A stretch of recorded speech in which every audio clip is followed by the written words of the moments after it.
ಮಾತು, ಇದ್ದ ಸೀಸರ್ಗಿಂತಲೂ ಸತ್ತ ಸೀಸರ್ ಭಾಳ ಪವರ್ಫುಲ್ಲು ಅಂತೇಳಿ. ಹಂಗೆ ಇವತ್ತು ಈ ಒಂದು ನೆಲೆಗಟ್ಟಿನಲ್ಲೇ ನಮ್ಮ ಉಮೇಶ್ ಕತ್ತಿಯವ್ರು ನೋಡಿದ್ರೆ ಇವತ್ತು ಅವ್ರು ಇಲ್ಲ ಇದ್ದಿದ್ರೆ ಇಷ್ಟು ಪ್ರಭಾವ ಆಗ್ತಿದ್ರು ಗೊತ್ತಿಲ್ಲ. ಆದರೆ ಈ ಇಲ್ಲದ ಕಾರಣಕ್ಕಾಗಿ ಇನ್ನೂ ಹೆಚ್ಚು ಪ್ರಭಾವಿತರಾಗ್ತಾರೆ. ಜೊತೆಗೆ ಈ ಸಂದರ್ಭದಲ್ಲೇ ರಮೇಶ್ ಕತ್ತಿಯವರಾಗಲಿ ಅಥವಾ ಅವ್ರ ಮನೆಯವರಾಗಲಿ, ಅವರ ಮಕ್ಕಳು ಇವತ್ತು ಪವನ್ ಕತ್ತಿ ಆಗಿರ್ಬೋದು, ಇನ್ನೊಬ್ಬ ನಿಖಿಲ್ ಕತ್ತಿ ಆಗಿರ್ಬೋದು, ಇವರೆಲ್ಲರೂ ಇವತ್ತು ಈ ಸಂದರ್ಭವನ್ನು ಸರಿಯಾಗಿ ಬೆಳೆಸಿಕೊಂಡ ತಮ್ಮ ಎದುರಾಳಿಯನ್ನು ಹಿಡಿಯುವಂಥ ಕೆಲಸವನ್ನು ನಿಶ್ಚಿತವಾಗಿ ಮಾಡ್ತಾರೆ ಅನ್ನೋದು ಎರಡು ಮಾತಿಲ್ಲ.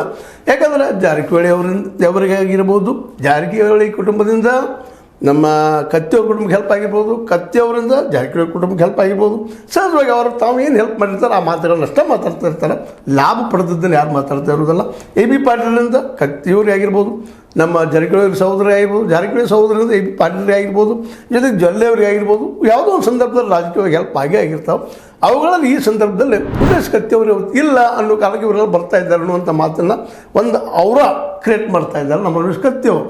ಆ ನೆಲೆಗಟ್ಟಿನಲ್ಲಿ ರಮೇಶ್ ಕತ್ತಿಯವರು ಇನ್ನಷ್ಟು ವಾಗ್ದಾಳಿ ಮಾಡಿ ಮತ್ತಷ್ಟು ಏನೋ ಮಾಡಿ ಜನರ ಮನಸ್ಸನ್ನು ಗೆಲ್ಲುವಂಥ ಎಲ್ಲ ಸಾಧ್ಯತೆಗಳು ಹೆಚ್ಚಿದ್ದಾವೆ ಇವತ್ತು. ಅದು ನೋಡೋರು ಇವತ್ತು ಸಾಯಂಕಾಲ ಬಂದೇ ಬರುತ್ತೆ. ಮತ್ತು ನಿಮ್ಮ ಜೊತೆಗೆ ಅದನ್ನು ಹೇಳ್ಕೊಂಡ್ರೆ ಆಯಿತು, ಮಾಡಿರೋದು ಏನು ಡೆವಲಪ್ಮೆಂಟ್ ಅದು ಅಂತೇಳಿ. ಬಟ್ ಈಗಿನ ಪರಿಸ್ಥಿತಿಯಲ್ಲಿ ಈ ರೀತಿಯಾಗಿ ನಮ್ಮ ರಮೇಶ್ ಕತ್ತಿ ಮತ್ತು ಅವರ ಮಕ್ಕಳು ಇದನ್ನು ಉಪಯೋಗ ತೊಗೊಳ್ಬೇಕು ಅನ್ನೋದು ಪ್ರಯತ್ನ ಮಾಡ್ತಾ ಇದ್ದಾರೆ. ಮತ್ತು ಸರಿನೂ ಅದು ಇಲ್ಲಂತಲ್ಲ.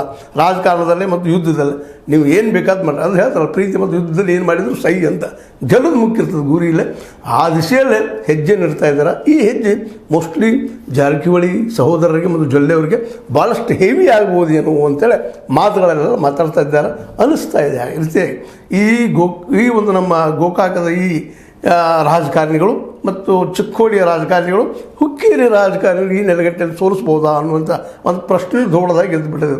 ಇದು ಏಕಾಏಕಿ ಹಮ್ಮಿಕೊಂಡಿದ್ದೋ ಅಥವಾ ಒಂದು ಜಾಲ ನಡೆನೋ ರಮೇಶ್ ಕತ್ತಿ ಅವರ ಕುಟುಂಬದ ಜಾಲ ನಡೆಯೋದು. ಯಾಕಂದರೆ ವಿಶೇಷವಾಗಿ ಮನುಷ್ಯ ಭಾವನೆಗಳಿಗೆ ಸಾಧ್ಯಷ್ಟು ಹೆಚ್ಚು ಬಲಿ ಆಗ್ತಾ ಇರ್ತಾನೆ. ಒಲವು